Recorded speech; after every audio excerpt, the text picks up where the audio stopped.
ها. بسم الله الرحمن الرحیم.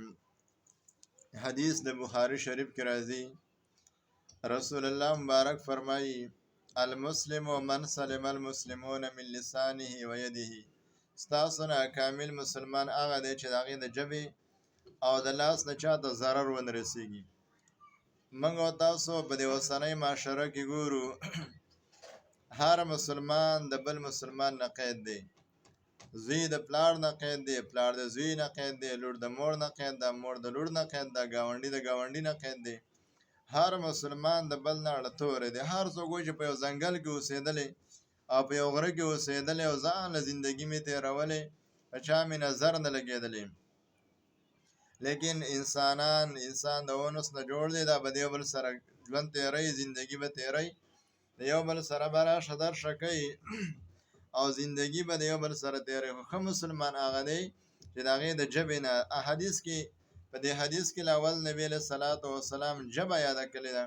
د دې د وجې نه امام بخاري رحمه الله چې کله کتاب الایمان کې دا حدیث راوړي، د هغې په تشریح کې بیا محدثین حضرات د دې چې کوم د ګڼ جوابونه کوي چې ولې ژبه اول یاده کړله، ژبې ولې یاده کړله اول. نو د هغې په تشریح کې بیا د امام غزالي رحمه الله وایي چې د ژبې ضرر دا ډېر سیوا دی. ځکه په خپل کتاب احیاء العلوم کې لیکلي دي چې د ژبې ګناهونه دا د شلو نه ډېر دي. د یوې ژبې نه د شلو نه ډېر ګناهونه کېږي.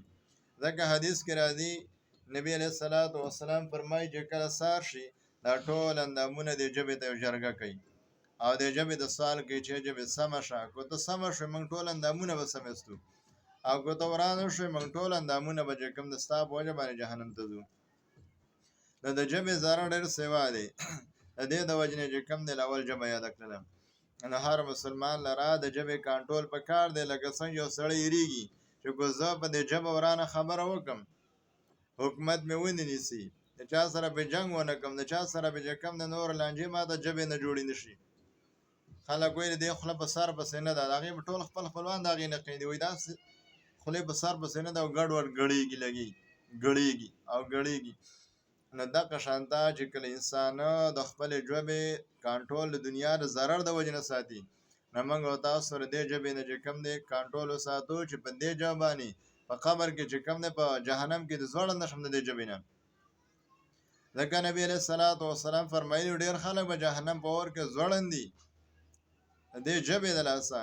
صحابي تپوس کړی دا ولې؟ ویل دی په دې ژبه باندې ډېرو خلکو عزتونه خراب کړي دي.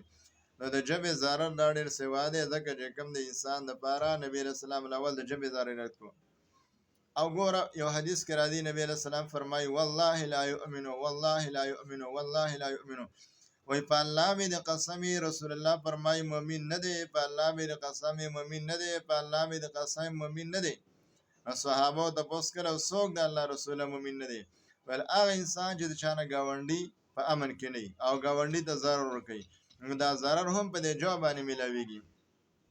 نو پکار دا ده چې هر مسلمان د ګاونډي سره ورور شي، د ګاونډي خیرخوا شي، د خپل ورور خیرخوا شي، د خپل خلکو خیرخوا شي.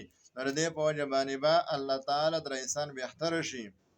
او چې کله انسان دې ته لکه پوره ایماندار ویلی چې کوم انسان پوره مسلمان، کره مسلمان، سوچه مسلمان هغه دی المسلم من سلم المسلمون من لسانه و یده. ښه مسلمان هغه دی چې د هغې د ژبې نه او د لاس نه چاته ضرر ونه رسېږي. ځکه عالمان فرمایي چې پرار د تورې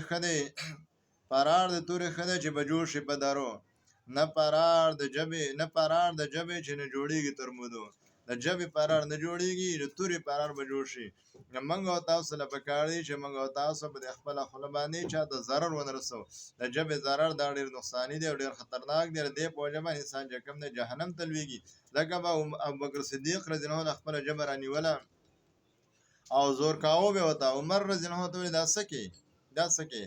هغه ورته ویل چې ما اورېدلي چې دې ژبې نه به ډېر خلکو ته عذاب میلاویږي او دې ژبې په وجه باندې به ډېرو خلکو ته سزا میلاویږي.